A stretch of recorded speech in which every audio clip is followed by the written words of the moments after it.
Most people in this country can barely afford to pay their rent, let alone cope with constant rent hikes and a cost of living increase that's felt everywhere.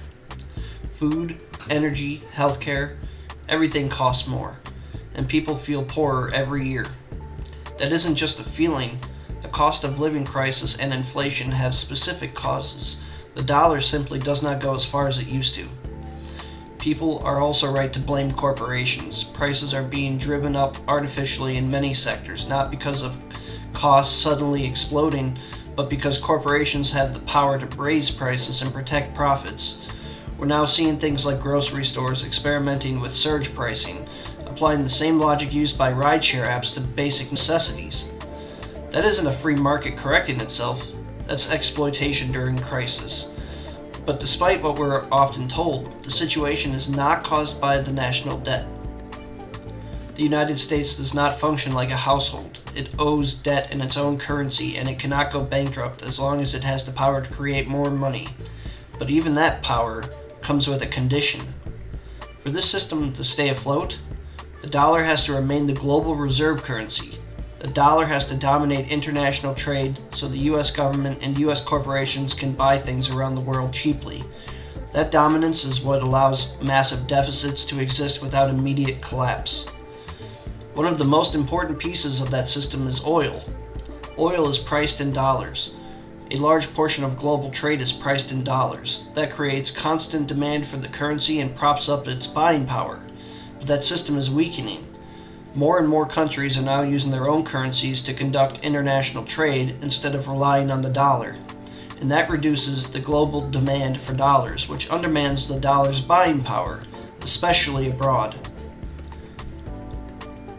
We've seen the precedent for what happens when countries challenge this system. Libya and Iraq both proposed moving away from the petrodollar, and those weren't just economic suggestions, they were threats to US monetary dominance.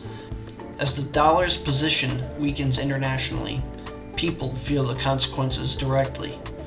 Tariffs raise prices at home more than they punish foreign producers. Wages have been effectively frozen for decades. Housing, food, and energy costs absorb whatever gains workers manage to make. At the same time, corporations use inflation as cover, raising prices beyond necessity, protecting margins, and shifting the burden downward. The result is that most people are scrambling just to survive. Savings disappear. Stability disappears. People aren't failing, they're being squeezed. And when a system can no longer provide material stability, it looks for someone to blame. Right now, we're told to blame immigrants and undocumented people. That's not an economic explanation, it's a political distraction. It redirects anger away from corporate power and systemic failure and toward vulnerable groups. This is not new. Fascism has emerged before under these kinds of conditions. When capitalism enters crisis and can no longer maintain consent through rising living standards, power turns to repression instead of reform. During the Great Depression, conditions became so severe that people organized. Labor militancy surged. Mass strikes, factory occupations, and rapid unionization spread across the country. The reforms that followed weren't gifts.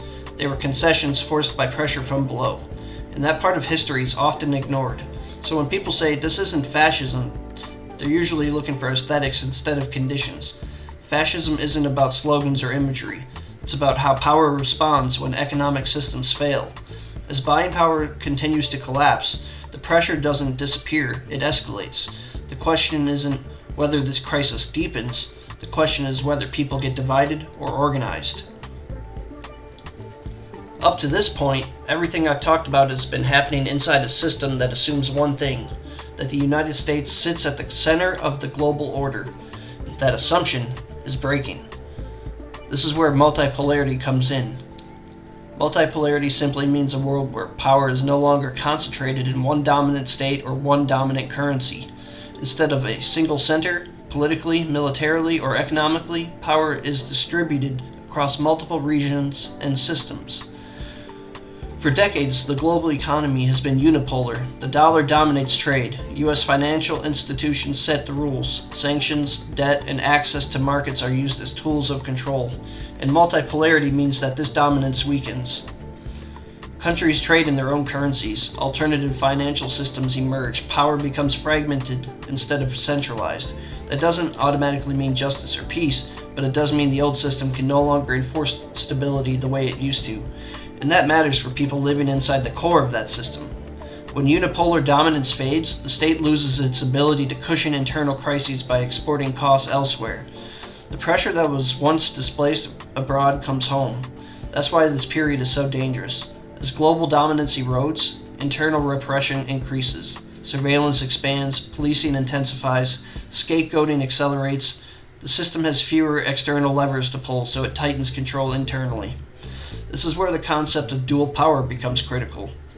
Dual power means building institutions that meet people's material needs outside of and alongside the state and corporate system, not someday, but now. It's not about replacing the state overnight, it's about reducing dependence on systems that are becoming more coercive as they fail. Historically, dual power looks like mutual aid networks, worker organizations, tenant unions, community food systems, independent media, and shared infrastructure. These aren't abstract ideals, they're survival mechanisms during periods of instability. The reason timing matters is simple. It is much easier to build power now, before the repression fully escalates, than after. Once crisis deepens, organizing becomes criminalized. Once fear dominates daily life, people are isolated instead of connected. And dual power isn't built when people are desperate and exhausted. It's built when people still have just enough stability to organize. Multipolarity doesn't automatically create freedom. It creates uncertainty, and uncertainty is the window where outcomes diverge. One path leads to fragmentation, repression, and competition over scarcity.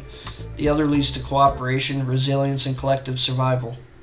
The difference between those paths isn't decided by governments or markets alone. It's decided by whether people have built the capacity to rely on each other instead of systems that are actively breaking down.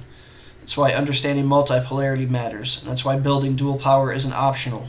It's preparation, because when the old order can no longer guarantee stability, people already have alternatives, or they don't, and history is very clear about what happens when they don't.